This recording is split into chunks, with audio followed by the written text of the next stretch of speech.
Alors, la parole est à Madame Danielle Simonet pour 5 minutes maximum, s'il vous plaît. Oui, merci mes chers collègues. Je voudrais commencer mon intervention par exprimer mon soutien à la présidente de l'association Paris Zoopolis, Amandine. Alors qu'elle participe au nom de son association à un groupe de travail ministériel lancé par Monsieur de Rugy sur le bien-être animal dans les cirques, la voilà menacée de mort par téléphone par un directeur de cirque. C'est totalement inacceptable et j'espère véritablement que la justice va être saisie et que ce sera jugé, parce que ces menaces de mort et ce harcèlement est totalement scandaleux. Je voudrais dire que, également en profiter, puisque je suis sur Paris Zoopolis, 8 mois après le vote sur le groupe de travail sur la stèle Animaux en guerre, qui avait été un combat aussi très fortement porté par l'association Paris Zoopolis, je voudrais savoir, mes chers collègues, où est-ce qu'on en est, puisqu'il avait été dit par l'adjointe en charge de la mémoire qu'il y aurait très rapidement, vraiment sans tarder, une réunion de travail avec l'ensemble des partenaires. Eh bien, l'association Zoopolis, qui a porté cette bataille pour la reconnaissance du rôle des animaux, eh bien, n'a toujours pas été associée. Donc, est-ce que les réunions ont eu lieu sans cette association, ou est-ce que les réunions n'ont toujours pas eu lieu? Voilà, donc ça, c'est la première chose. Maintenant, concernant cette délibération, sur le lancement d'un appel à projet 2019 sur la sensibilité des Parisiennes et des Parisiens à la place des animaux en ville et leur bien-être, je voudrais savoir quelle est l'enveloppe. Quel est le montant global de cette délibération, puisque ça ne nous est pas communiqué, et combien de projets sont envisagés d'être soutenus? C'est toujours compliqué pour les associations lorsqu'il y a un appel à projet de ce type-là qui est lancé, si elles ne savent pas quelle est l'enveloppe, quel est le montant, quel est le niveau, et donc du coup, quelle est aussi l'ambition qu'elles peuvent avoir dans la présentation de leur projet. Maintenant, sur le fond, il me semble extrêmement important que la question de la prise en compte de la souffrance animale évolue et qu'enfin l'ensemble des pouvoirs publics et l'ensemble de l'opinion publique, mais là je pense que l'opinion publique est bien en avance par rapport aux décideurs, reconnaissent que les animaux sont des êtres sensibles. Et que cette bataille-là, c'est aussi une question liée au respect de la biodiversité, des animaux aussi en voie de disparition, dont on doit refuser le commerce, la chasse, le braconnage.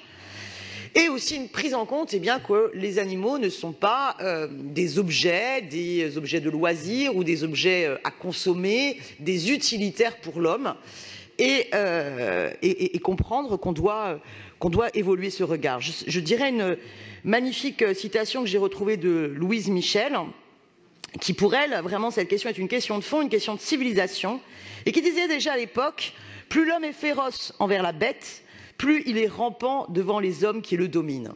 Donc on voit bien toute l'importance d'un point de vue civilisationnel que nous devons accorder au respect des animaux. Donc cet appel à projet est bienvenu, parce que les associations peuvent être porteurs de projets pour faire changer nos regards, les mentalités. Mais il faudrait aussi que ce soit assorti de prise de décision de la ville et d'engagement fort de la ville. Revenons sur la question des cirques.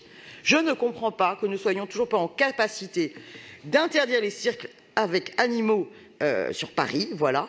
Alors, j'ai bien entendu tout le débat juridique, c'est pas nous, c'est l'État, c'est la préfecture, c'est ceci, c'est cela. Alors, espérons que le groupe ministériel puisse enfin évoluer et faire évoluer le législateur sur le sujet, mais on pourrait déjà, au niveau de la ville, décider de ne plus distribuer les places offertes par les cirques avec animaux. Deuxième chose, vous savez, aujourd'hui, il y a une étude qui vient de paraître, sur laquelle il y a une petite communication, sur l'évolution de la capacité des chercheurs à comprendre la sensibilité des poissons. Alors, ça avait fait beaucoup rire sur l'hémicycle et dans les réseaux sociaux quand j'étais intervenue pour l'interdiction de la pêche à Paris, étant donné qu'on ne peut ni manger ni vendre les poissons. Eh bien, autant arrêter la pêche, puisqu'il s'agit juste de considérer les poissons comme des objets de loisirs. On les sort de l'eau avec un hameçon, on leur fait mal, on les blesse, et puis on les rejette dans l'eau en espérant qu'ils vivent. Mais on sait pertinemment que même avec des méthodes de pêche no killing, eh bien sûr qu'il y a une souffrance animale qui en est produite.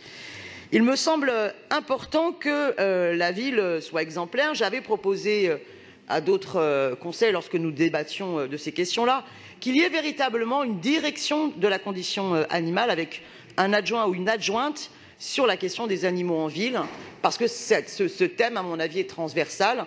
Et je terminerai aussi par l'enjeu à Paris, même si évidemment ce n'est pas sur Paris qu'il y a des fermes de 1000 vaches, de X 1000 cochons ou de poulets en batterie.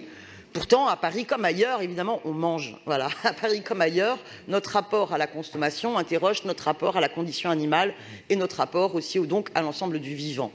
Et je pense vraiment qu'il faut continuer, et je terminerai par cela, à développer les menus végétariens, pas simplement un jour ou deux par semaine, mais tous les jours. Je vous remercie.